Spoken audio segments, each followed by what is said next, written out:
What are the 5 areas that make a dominant personality?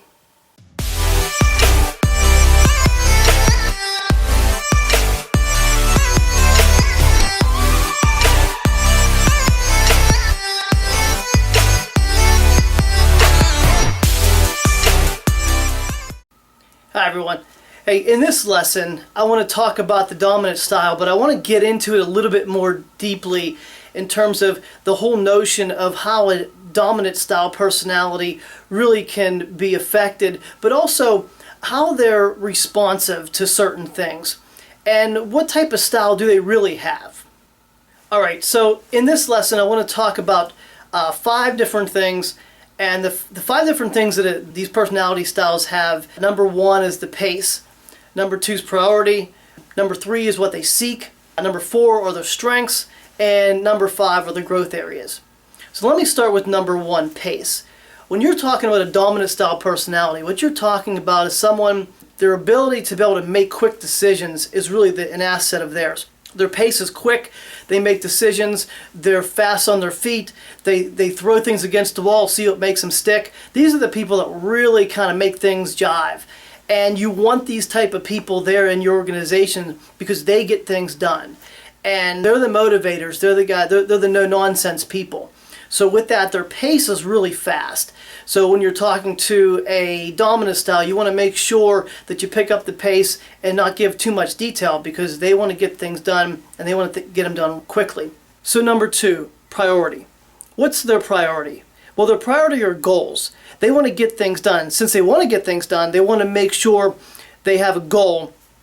And they're going to make sure they do that, they finish that goal and make that goal happen. So when you're working with a dominant personality, maybe you are a dominant personality, you know that the number 1 thing is you want to set that goal and get that goal done. So that's the type of things where you're talking to someone that has a dominant personality, you want to talk about their goals, you want to talk about what they need to accomplish, what do we need to accomplish, what do we have to do, what are the steps. Those are the type of things that really make them tick. And so, like I said, they're fast, they're goal-oriented, but they're also productive, and they like the sense of control. You'll see they'll start taking control of everything, and they'll start demanding certain things. That's their type.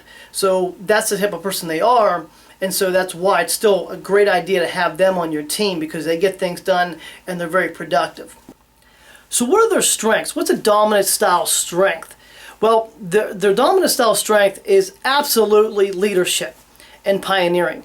These are the people that aren't afraid to take risks. They make it happen, but they also are always at the edge. And so they're really working towards that to make things happen, to try new things, and to see where they could go with it.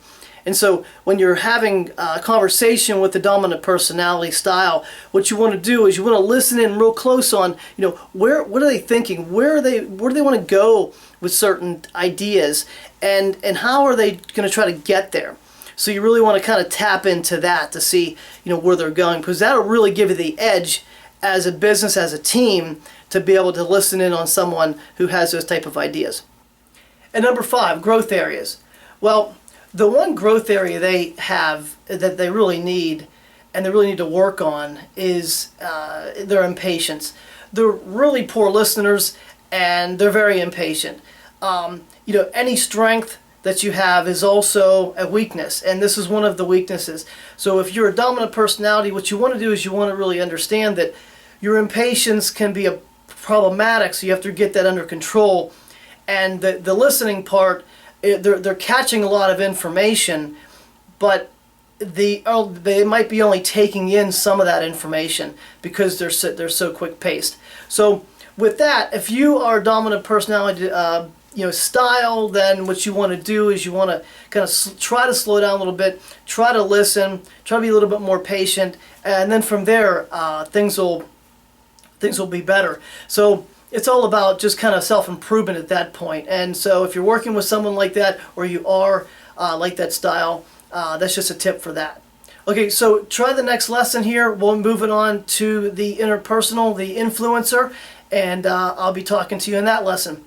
Hi, my name is Dave Loshelder, and for the past 20 years, I work with managers, supervisors, directors, executive team members, and leaders like yourself to help them get better. What I want to share with you today is that education is changing.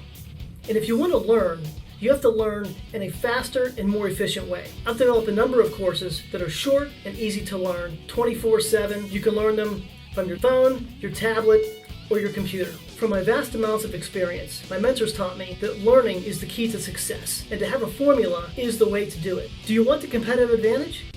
Do you want to be a great leader? Do you want to influence people? Learning and education is the way to do that. And the way you educate yourself today is different. You should check out some of my courses. The 14 Days to Leadership, the Winner's Workshop, 4 Ways to Influencing Anyone, Anywhere, and much, much more. These are some of the courses I've created for you. These courses are short, fun, exciting, and they just make sense. We're going to give you the confidence. We're going to give you the skills. We're going to give you the abilities to make a difference. Try our courses today.